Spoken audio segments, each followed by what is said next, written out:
that's new. Yes. And good morning. Welcome to The Old School, a very intellectually edifying podcast dealing with the issues facing education today and occasionally some solutions, if we could be so bold as to offer them. My name is Ross Miller, along with Dr. Stephen Bourgeois. Good morning, Dr. Bourgeois.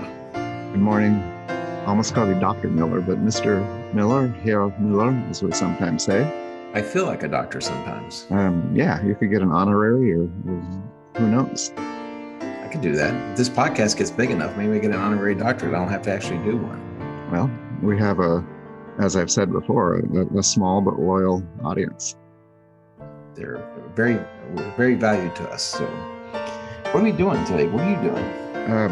I don't know. Baseball later, though, aren't we? There's something about baseball that we wanted to discuss, and I can't remember what it was. Has to do with suffering. Yeah, what baseball and suffering is that? And how did we get there? Because we were just talking about that, and I've totally forgotten the connection. Well, I'll tell you how you don't get there. You don't get there by saying, you know what, I'm going to be a baseball fan. I think I'll root for the Yankees. It's not how you get there. It's the idea of suffering with a team.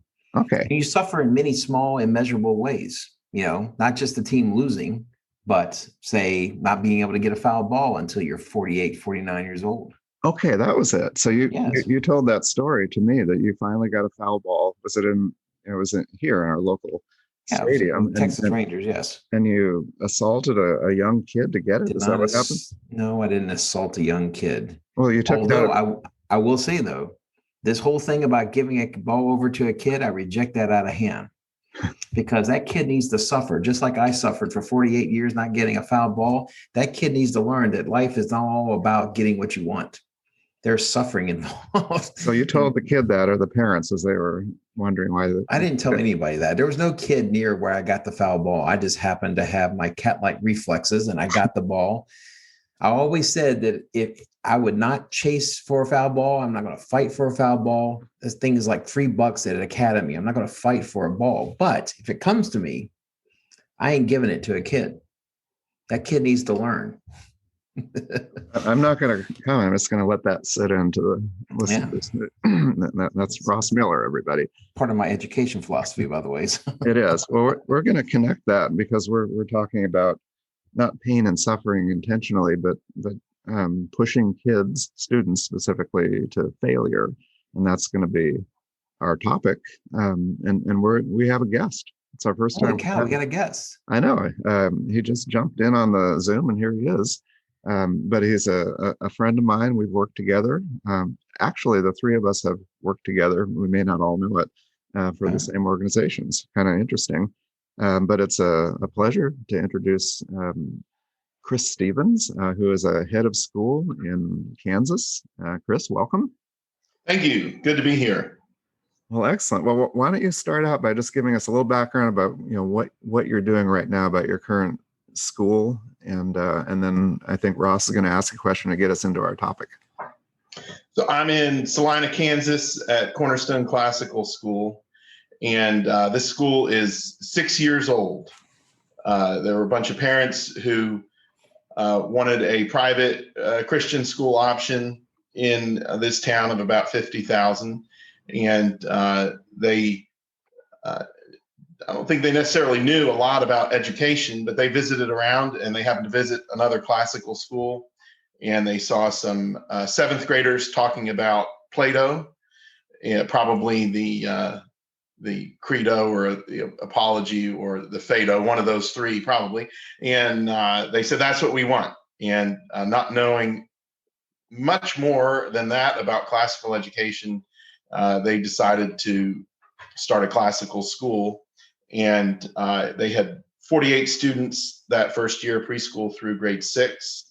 And they found a headmaster who'd been at retired from public ed.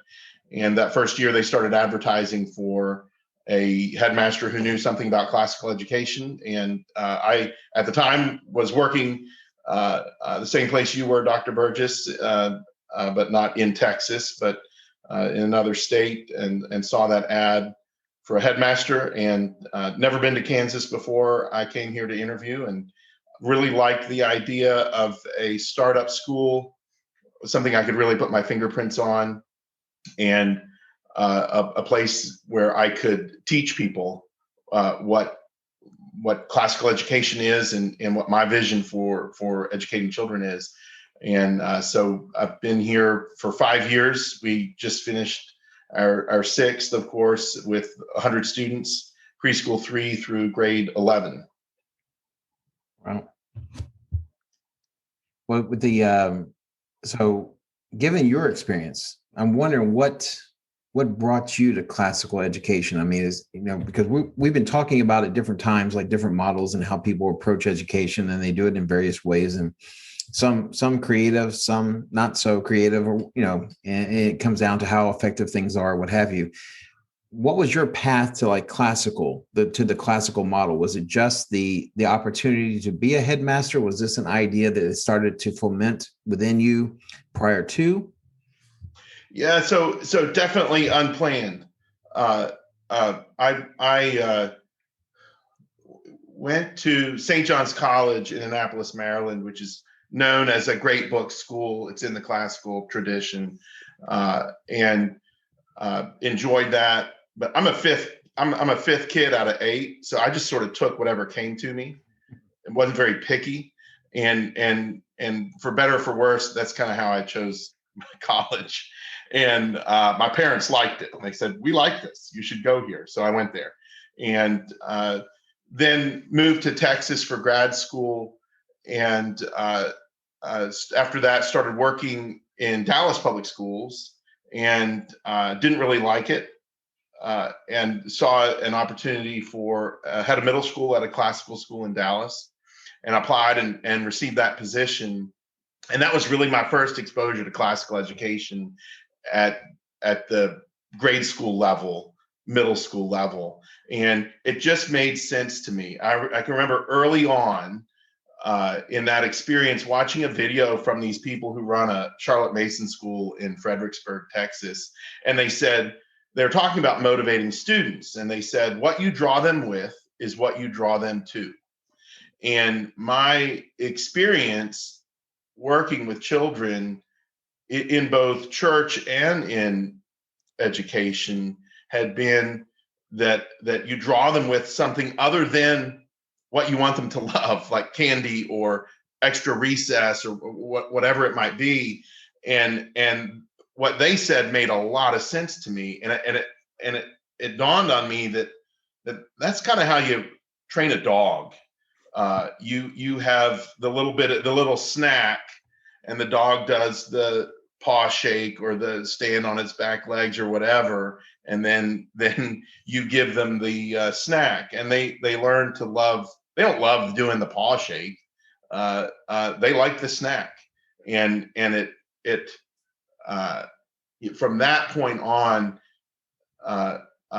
it made a lot of sense to me to think of education in a different way, that it's about changing children and not changing education, and that children need to change. If they don't like math, that's their problem, not math's problem. If they don't like history, it's not a problem with history.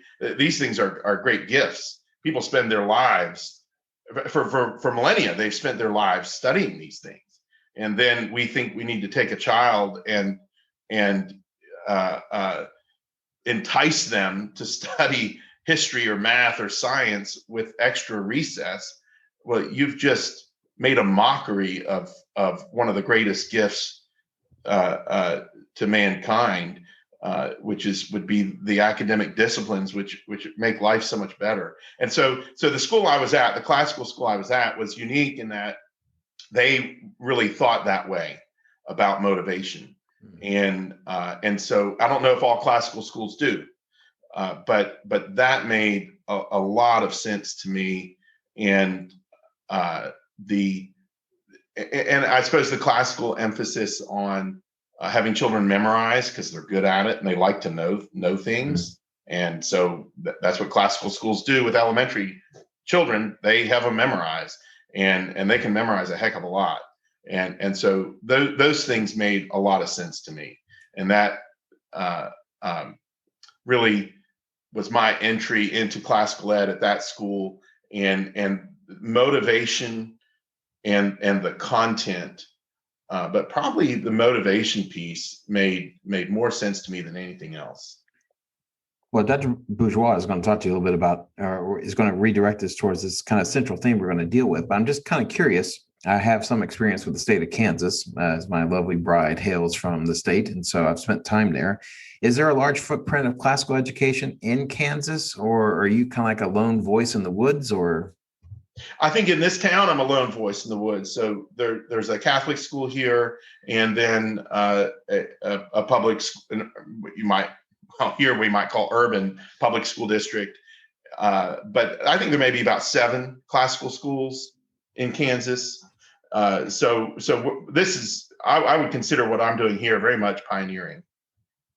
Very good. It's fascinating that we invited you on here, and we're both nodding while you're talking, because your view aligns with ours on motivational theory. But I think you said it better than we do. Most definitely. So yeah, but right to the point about what motivates you is the content itself. But I want to go back to the time when you transitioned to your current school, because I know we've had conversations during that whole time, and it wasn't easy at the beginning, and you had to do some conversion of we're talking about parents, teachers, students with a new standard and a new goal of education. So you taught not just those kids, but a whole group. Can you talk about that a little bit? Yeah. So very few people knew much about classical ed here, and I had, and I know you all in a previous podcast have talked about in-service, and so I've sat through in-services, and I just had an involuntary reaction. Sorry, I just the word in service. I just right. It's going to be okay, Ross. I don't really do in-service here. We have some work days where teachers do work, but if I have something, if we have a phonogram program, when we brought that in, I had someone come in to train my teachers on it. So we do that kind of in-service, but I don't just figure out something to talk about for a day because I have to have an in-service. I think in my experience, that's sort of a waste of time and everybody hates it. So one of the things I did is I took a tradition that was here, and that was that we're a Christian school, so we have prayer every morning. The teachers do, and I like to talk. So at 7:30 every morning, we all meet in the hallway, and we have prayer. Well, I just take 5 to 10 minutes most every morning to talk to my teachers, and I take that time to really put my spin on what's happening in the school. So if there's an issue, if a teacher is struggling with a student, I'll talk to them about that and really teach them the classical and whatever the motivational theory is called. I put that spin on what's happening, and I think that's very important. So over time, I started hearing teachers talk about problems, and they sounded like me, and they would say, I sound like you. And I say, good. But I think that's been far more effective for us than to simply make them sit for a lecture for 3 hours. And so that was really helpful. One of the other things we did in that time is you, Dr. Burgess, actually, I think both of you have co-written some articles, but I've read those articles to my teachers. And I think you have a book that's about to be published, and you sent me an advanced copy, and I read that book to them during those mornings. And maybe not every word, but I hit the highlights, and then I expanded on what you'd written and sort of put it in our local context. And so some of the things I've said to my teachers come from your thinking in those journal articles or that book. Or I think another really influential book for me has been, you talk about Postman, of course. We actually read half of that the second semester as a faculty together, discussed it at meetings. And as a matter of fact, that was most of what we did at some of our faculty meetings was just discussion. We didn't really we tried not to have much of an agenda beyond that. But A Failure of Nerve by Friedman, Leadership in the Age of the Quick Fix. And from that, one of the things I took from that, and I don't know if he says this in these words, but I tell my teachers, increase your tolerance for your students' pain. And so there's I think teachers feel like they've got to make sure the students don't suffer. They cross the line between themselves and the student. And so the students in pain, they feel that pain. And if they've had experience in a public school, they know that if they don't feel the pain of the student, the principal is going to come along probably and say, you need to feel this pain as well. This has to be fixed. And I tell them, I say, increase your tolerance for your students' pain so that you are able to let them suffer as individuals so that they can fix what only they can fix. And if your tolerance for their pain is too low, they won't be able to learn what they need to learn. And I tell them I say, teach fast enough so that your students have to work to keep up with you. That a football coach is not going to let students run at their own pace. He has to set the pace, and it's a pace at which most of his players are going to suffer. And so we take a similar approach to the classroom that not that we want our students to suffer, but we want them to experience working hard in the classroom. And you cannot, I think a necessary condition for hard work in the classroom is an efficient pace, that this material is not going to be repeated. You've got to be attentive and get to it. And so those are the kind of things I would say on a rainy morning or a sunny morning, cold morning, just on a normal day at school. If something comes up, we're dealing with something. We're a small school, so we there's very little that one person deals with that the rest of us don't at least know about. That's kind of how I do in service. I could, if I were in a public school, I could probably never get federal funding for doing it that way, but I find that it works. Well, one of the things you were talking about the idea of the tolerance for student suffering. Now and this is something we both talked about, but you also suggested that it cannot be too low.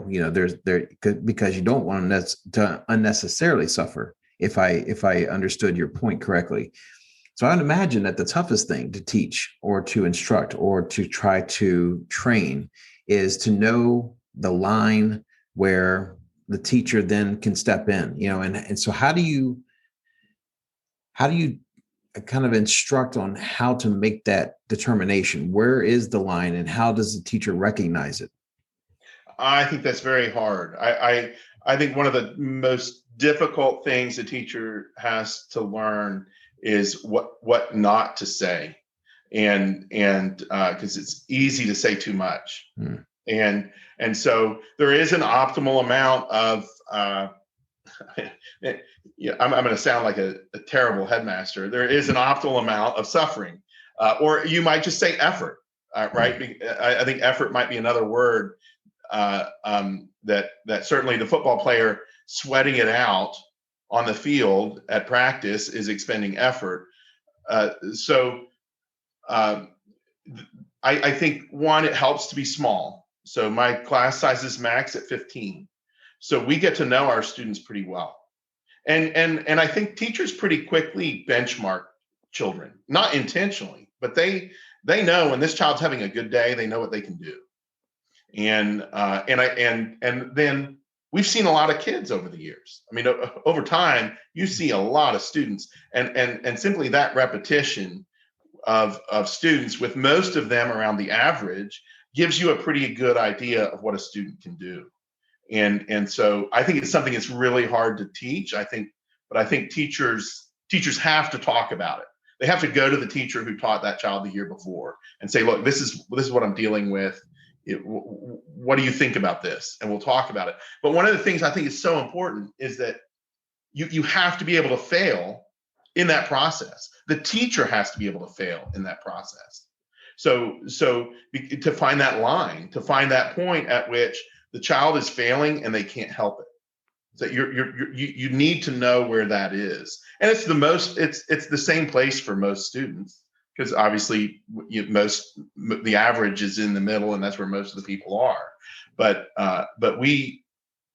you have to be able to push that limit to figure out what the child can do, because of course you've got their innate ability, and then you have the fact that they're a child, which means they're foolish and ignorant, and that has to change, and so you have to be able to sort through the foolishness and the ignorance, which they have to slough off as they grow into adulthood, and to be able to slough that off, there has to be some suffering, some pain, and so teachers need to be allowed to in a loving way push their students and find that point at which that student is working hard and using their gifts efficiently. And for us, it's about stewardship. You've got to steward the gifts God has given you. You've got to use them well, and that's why we do what we do. We want to help other people, and we can't do that if we're not stewarding our gifts well. But that's a hard line to find, I think. But I think within the community, with discussion, with faculty gatherings where there's no agenda, that's where you figure that stuff out. Well, let me ask a more practical. We're talking theory a little bit, but I do a lot of consulting with heads of school, and part of their job is to make sure that enrollment they make money. And so you're also, having to deal with parent education and how has that been? Because you could, work yourself right out of a school, if the standards are too high and you're not. So how did you work with parents to get that buy-in so that you can actually do what you do? So we measure homework, and so we do have an idea of how much time students spend on work. And then I think we also don't pretend that we're not experts. So I think teaching is one of the few professions where a parent has to go into a room where the professional, the teacher, has to go into a room, perhaps with a principal and a parent, where there's a problem, and pretend they don't know what they're doing. And we don't pretend we don't know what we're doing. We're not perfect. We have a lot to learn. We've used some of the surveys that AHEART Solutions provides, Dr. Bourgeois, but at the same time, we don't pretend that we don't know what's going on, or that we just started doing this yesterday. And so I think that helps. I think parents like to know that they're at a place where their children are being taught by professionals who act like it. So even down to the dress, we dress professionally, and so that's an important part, I think, of being helpful to people as experts. So I interview every parent who comes in. We talk about some of these things. I talk about motivation. I tell them from the start, before they're even admitted to the school, I tell them that we will not bribe their children. That we will, if their child comes up here and does not want to learn, we will be fine with that. We might put them in the hall if they're disruptive, but we'll tell them that when they're ready to obey, to come on in and learn. And this usually happens with our younger students, but they might try that, and they'll get whatever work they missed will simply go home with them, and the parent has to do it at home, and that really works. They figure out, oh, I'd prefer to do it in class, and so we talk to parents at the very beginning, at the front end. I'll be honest with you, this is something we're looking at as a board, though, is more what can we do to better educate parents on what this means, classical education, what this motivational theory means for their children. But I see parents a lot. I'm out every morning at pickup. I'm out at drop off. So I think I talk to parents a decent amount just through the course of a school day or a school week. Excellent. Ross? Say again? Yeah, go ahead, Ross. Well, no, I was just thinking about because with everything you do, everything a teacher does, everything that's done in a classroom, there's a conditioning that's taking place, whether you want it to or not. No matter which direction it is, there's a conditioning taking place. I wonder if there is a point where a kid used to, like, a public school environment is not sullied too much, but perhaps is too far conditioned to go into a kind of a classical environment. Or I would imagine maybe it's a case by case basis, where you look at a kid who is just wired differently and maybe is more in tune to this kind of instruction. Or can there be a transition, a kind of a debrief from the public school model to a kind of a classical model? Well, I think so. And it is case by case. And I would say that it's worth a try, but I believe in school choice. The choice to not come to my school is just as important as the choice to come here. And I have a great board who we've had some families that have left and not liked us. And some of those have come back and said, actually, we do like you. We want to come back. But because my board is supportive, we're simply allowed to be who we are. And that makes it very easy for people to choose whether or not they want to be here. So if we were mushy and trying to please everybody, we acted like we didn't know what we were doing, I think it'd be hard to decide if you wanted to be here, because we're too accommodating. So we're simply allowed to be who we are, and people then have I think a fairly easy time of deciding whether or not this is for them. So that's, I think, one piece. And now I lost my train of thought. Ask your question again. No, I'm just talking about the idea at what point is there a point where. Yeah. So I think I'll answer that by telling a story. And it's definitely harder for older students. I'll say that. I think we habituate our students to working hard. So they do not know what it's like to come into a classroom and play. They know, it's like when you turn the TV on, you're going to be entertained. When they come into the classroom, they know they're going to work. And so that's habituated, and that takes time. And so we have students even in elementary who will come in, and they have to learn how to be attentive. That's probably it's one of the bigger, it's not an issue because they figure it out, but one of the things that our new students more universally have to figure out. So when we do spelling, for example, the teacher calls the word out, they do the phonogram thing, and the teacher writes it on the projector, and the students have to participate and put that word in their spelling notebook. Well, we never check that spelling notebook. So it's usually a new student. After a couple of weeks, the parent will come to the teacher and say, "You're marking." So they have to do markings. It's not just spelling the word right, but they have to put all these marks on it, and it's not correct if it's simply spelled correct. It's correct if it's spelled correctly, and they put all the markings on this word. So we'll have a parent come in and say, "My child keeps getting this word wrong, and it's exactly what's written in their notebook." And that you talked about the hidden enculturation in the classroom. Well, we're not just teaching spelling, we're teaching attentiveness. That child did not pay attention when they put that word down. And so we figure out very quickly who has attention issues because we have a standard. But the students figure out, oh, I have to be attentive. And they learn that pretty quickly. The most drastic example I have is a child who came into the school, and his old teacher, it was kindergarten. He was in kindergarten before he came here, and he had a squishy ball, and he also had flexible seating. And wasn't a bad child, but he moved a lot, and he would touch people, and all this touching and movement was disruptive, not just for him, but for the rest of his class. And so he had this squishy ball, so he could squeeze that squishy ball instead of touching people.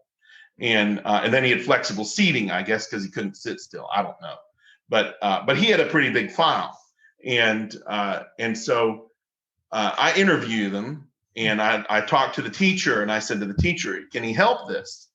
And the teacher said, "Well, no, he can't." Well, he had, and this was a respected teacher, but it's just a different approach, and also bigger class size, which I believe makes a difference. But it's not good for the child if at kindergarten you're saying they can't help it.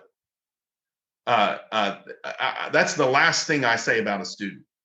I'll endure a lot of student failure before I say the child can't help it, because if they can't help it, then it can't change. And so anyway, I asked the teacher, can he help it? No, he can't. So she had created this environment where he had to have the squishy ball and he had to have flexible seating where in my understanding of flexible seating is that you can lie on the floor, you can sit on a wiggly chair, you can stand. There are all these different ways you can sit. Most of them mean that you learn less than what you would learn if you were just seated like everybody else in the room. So anyway, I talk to people who go to church with them, and they say, well, he sits still at church. I thought, well, church is more boring than school. So if he can sit at church, he can sit at school. And then someone said, well, but his dad, he rubs his back, gives him this physical feedback to keep him still. And I just, well, that anyway. That's probably not going to happen. That's probably not helpful in a school environment. So, right. So I like helping people, and I like taking risks. If you're not risking failure, you're probably not doing what you should be doing. So you can't succeed if you cannot also fail. Like people talk all about success at school. Well, if you're going to talk about success, then failure has to be on the table in a real way, right? So I believe that, and so I'm going to take a risk on this child. And I had the information that I thought, I don't think he was born. He might struggle with this more than other people, and he may have been born with that struggle. But if he can sit still in church, I'm going to go for this. And the other thing his parents said that was really interesting. They said, we used to say, clean your room, and he would clean his room. And then we sent him to school, and we would say, clean your room. And he'd say, what am I going to get for it? And they didn't like that. And I thought, wow, he might have a squishy ball and flexible seating at his old school, but I want these people in here. I want to try this. I might fail, but I'm going to go for it. And so we took him, and he sat in that desk, and he had to learn attentiveness, which is what every other new student had to learn. But I could have given you his file that said he has a squishy ball and a wiggly chair, and I could have blacked out his name and sent you to look for him, and you wouldn't have been able to find him on day one in my school. And so yes, students can make that transition, and I think boys love it. I have more boys at this school than girls, and boys especially want to mean something. They don't like walking into a room and not changing that room, and I think that's why a lot of them are bad. So I say to them, you come in this room, you make a difference. You matter. You matter so much, as a matter of fact, that you can fail, and I will let you fail by your actions. And I think boys tune into that, and they take that as a challenge, and they say, "Oh, it's on me." And so he had the opportunity to. We don't do wiggly chairs here. We don't do squishy balls. And he got in that seat, and he saw, well, everybody else is sitting, and I'm in the sit, and then he realized very quickly that this was on him, that no one's going to swoop in to rescue him, and so I was kind of amazed by that, but it's definitely possible, and I think boys respond well when they know that their decisions matter. And so in my experience in public school, boys could do all sorts of things that they're not supposed to do in a classroom, and they still pass. And in my mind, that's just teaching the boy that he doesn't matter, which is about the worst thing you can teach him. They need to be taught that they matter. And one of the ways that boys especially learn that they matter is by being able to fail based on choices they make, right? I mean, if there's a button that can be pushed, they're going to push it to find out what happens. And they probably won't ask somebody what it does. They're just going to push it, and then they'll react to it. And so I think school for boys, your motivational theory that y'all talk about, I think it's good for everybody, but I think it's especially good for boys. Well, Chris, you've given us, I'm making a little list here of, you mentioned boredom. I was thinking about praise, and just we have a lot to talk about. And five other podcasts at least, I think. I think we have a lot of territory to cover. So we are going to close, but I wanted to ask just a personal question. I saw on your information on the website, and you mentioned Annapolis. Did you grow up in Maryland? I did not. I grew up north of the Mason-Dixon line in Pennsylvania, near Reading. Okay. And I went to. I did. People say for better, for worse. I think for worse. Lots of different schools. I went to public school. I went to Christian school, and then my family ran out of funding for that. So I went to public school for a couple months in grade 6, then back to Christian school in grade 6. I was homeschooled for a couple of years, and then I went to all boys boarding school for my last 2 years. Had no idea what I was doing there. Had no idea how to be a student, and then thankfully through scholarship opportunity went to St. John's in Annapolis, and absolutely loved that.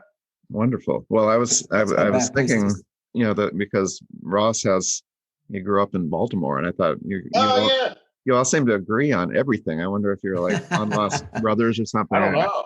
I'm not an Orioles. Are you an Orioles fan? Well, of course, yes. But Okay. the joke though is that Baltimore and Annapolis, it's only 35 minutes apart, but it might as well be 20 years apart. Just there's just two completely different mindsets in Maryland between Baltimore North and then Baltimore South. It's night and day.